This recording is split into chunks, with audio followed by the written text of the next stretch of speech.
Hello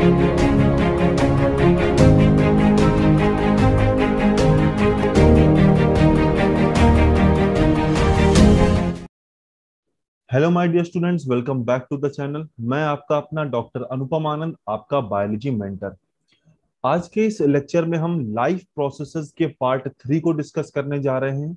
इसके पहले हमने पार्ट 1 और पार्ट 2 को डिस्कस कर लिया है। पार्ट 2 में हमने न्यूट्रिशन इन प्लांट्स को देखा था। पार्ट 1 में हमने अलग अलग तरह के न्यूट्रिशन को देखा था। ऑटोट्रॉफिक न्यूट्रिशन क्या होता है, हेट्रोट्रॉफिक न्यूट्रिशन क्या होता है, ये हमने पार्ट 1 में कवर कर लिया था। पार्ट 2 में हमने प्लांट्स को यानी ऑटोट्रॉफिक न्यूट्रिशन को देखा था।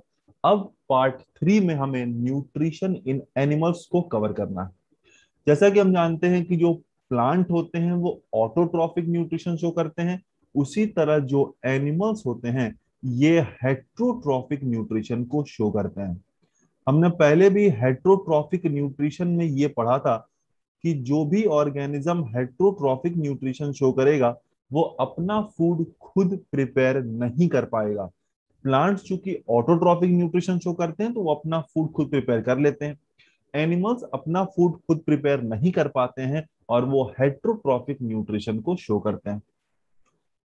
किस तरह का फूड हैबिट है, यानी एनिमल कौन से तरह के फूड को कंज्यूम कर रहा है, इस बेसिस पे 3 अलग अलग तरह के एनिमल्स हो सकते हैं।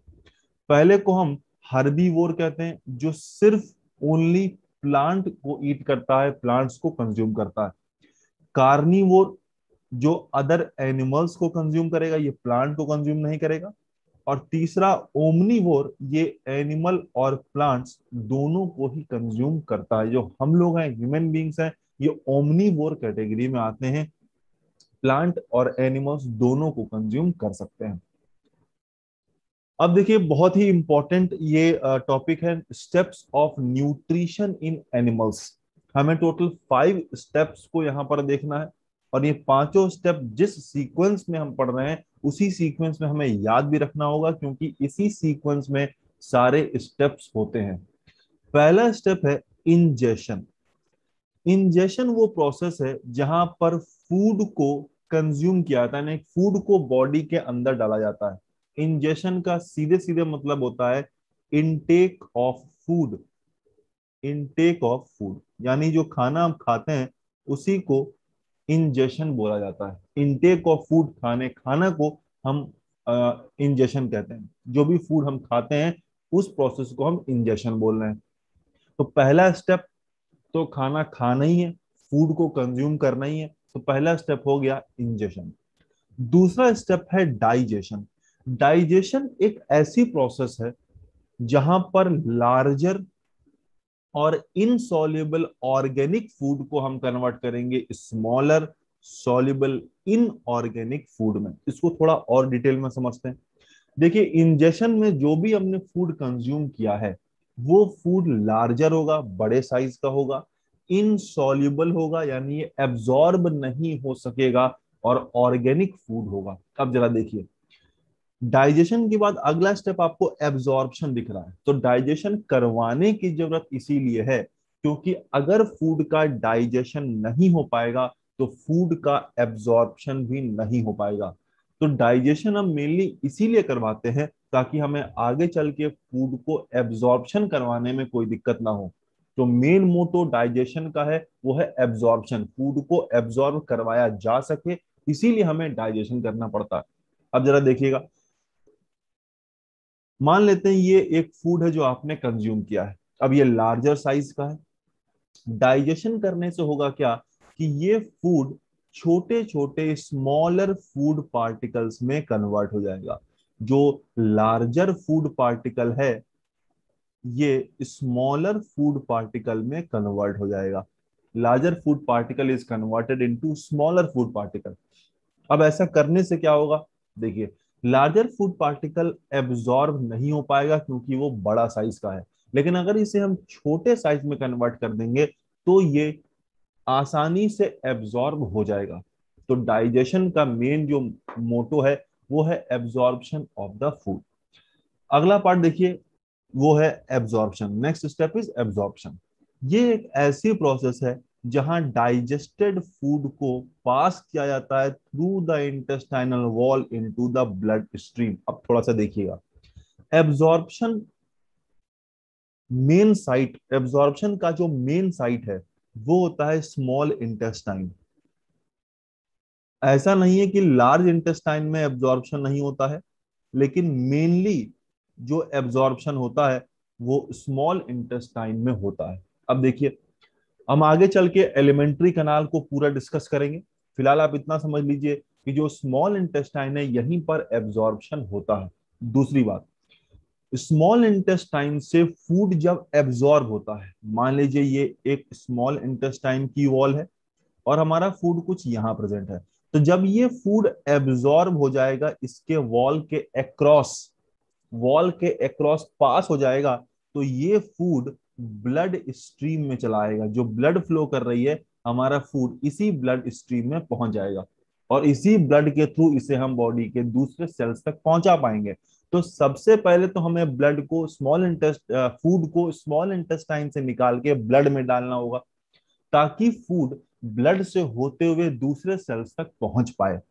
तो एब्जॉर्प्शन वो प्रोसेस है जहां पर हम डाइजेस्टेड फूड को स्मॉल इंटेस्टाइन की वॉल से क्रॉस करवाते हैं और ब्लड तक पहुंचा देते हैं। नेक्स्ट स्टेप देखते हैं, वो है एसिमिलेशन। अब जो भी हमारा फूड है जो एब्जॉर्ब हो चुका है, यानी फूड एब्जॉर्ब हो चुका है, यानी फूड ब्लड स्ट्रीम में आ चुका है, ब्लड में पहुंच चुका है। एसिमिलेशन एक ऐसी प्रोसेस होती है जहां पर एब्जॉर्ब फूड को, चूंकि फूड एब्जॉर्ब हो चुका है थर्ड स्टेप में, तो एब्जॉर्ब फूड को बॉडी सेल्स ले लेता है और उसको एनर्जी, ग्रोथ और रिपेयर के लिए यूज करता है। देखिए, हमारे बॉडी के जितने भी सेल्स हैं वो सभी सेल्स मेटाबॉलिक एक्टिविटी शो करते हैं, यानी हम कह सकते हैं मेटाबॉलिज्म शो करते हैं। मेटाबॉलिज्म क्या होता है? हमारे सेल्स बहुत सारे रिएक्शंस करती हैं। कुछ रिएक्शंस में छोटे से लार्जर प्रोडक्ट का फॉर्मेशन होता है, कुछ रिएक्शन में लार्जर प्रोडक्ट टूट के छोटा बनाता है। तो ये कई सारे रिएक्शंस हमारे सेल्स में चल रही होती हैं। उसी सारे सेल्स के सम को कुछ रिएक्शन जो बड़े प्रोडक्ट का फॉर्मेशन कर रही हैं, कुछ रिएक्शन जो छोटे प्रोडक्ट का फॉर्मेशन कर रही हैं, इन सारे रिएक्शंस को अगर हम मिला दें तो उसी को हम मेटाबॉलिज्म कहते हैं। अब अगर हमारी बॉडी रिएक्शंस कर रही है तो जाहिर सी बात है सेल्स को एनर्जी की रिक्वायरमेंट है। अब ये एनर्जी मिलेगा कहाँ? तो फूड से मिलेगा। एनर्जी चाहिए होगा तो फूड से मिलेगा। तो फूड को हमें बॉडी के सेल्स तक पहुंचाना पड़ेगा ताकि सेल्स इस फूड को यूज करे और एनर्जी का फॉर्मेशन करे। तो सेल्स तक फूड को पहुंचाना, इसे ही हम एसिमिलेशन कहते हैं। जो फूड पहले ब्लड में हमने पहुंचाया था एब्जॉर्प्शन के थ्रू, अब उसी फूड को हम बॉडी के सेल्स तक पहुंचा देते हैं by the process of assimilation, ताकि सेल्स उन फूड का यूज करे एनर्जी, ग्रोथ और रिपेयर के लिए। नेक्स्ट स्टेप है इजेशन, और ये लास्ट स्टेप। ये एक ऐसा प्रोसेस है जिसमें अनडाइजेस्टेड फूड, जिसे हम वेस्ट मटेरियल कहते हैं, उसे हम बॉडी से बाहर रिमूव कर देते हैं। अब जरा देखिए, जो अनडाइजेस्टेड फूड है जो अनडाइजेस्टेड फूड है, क्या उसका एब्जॉर्प्शन हो पाएगा?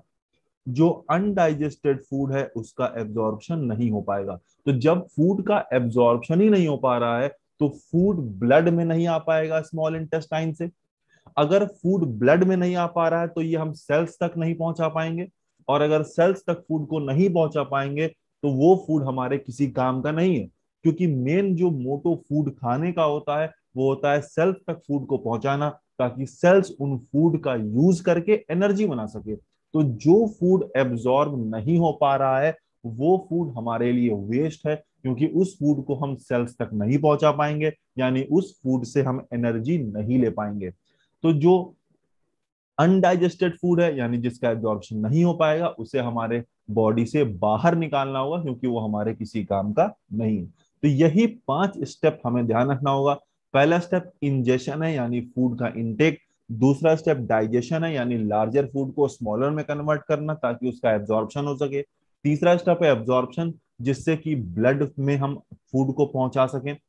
चौथा स्टेप है एसिमिलेशन, यानी फूड को सेल्स तक पहुंचा सकें। और पांचवा स्टेप है इजेशन, जो फूड एब्जॉर्ब नहीं हो पा रहा है, डाइजेस्ट नहीं हो पा रहा है, उसे बॉडी से बाहर निकालना। तो ये 5 स्टेप्स एनिमल्स अपने न्यूट्रिशन में यूज करते हैं। चाहे कोई भी एनिमल है, वो यही 5 स्टेप का यूज करेगा।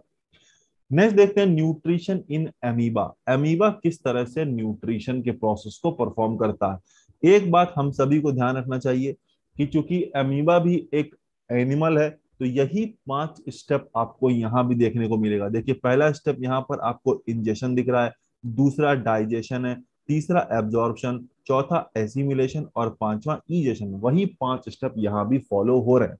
तो देखते हैं अमीबा में किस तरह से डाइजेशन की प्रोसेस होती है, न्यूट्रिशन की प्रोसेस होती है।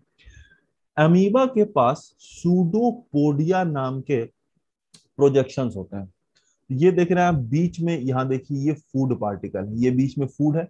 तो सूडोपोडिया क्या करता है, इन फूड के चारों तरफ घेर लेता है, इन फूड को चारों तरफ से घेर लेता है। यानी सूडोपोडिया हेल्प करता है in the ingestion of food, क्योंकि ये फूड को दोनों तरफ से घेर ले रहा है, फूड को कंज्यूम करने में हेल्प कर रहा है।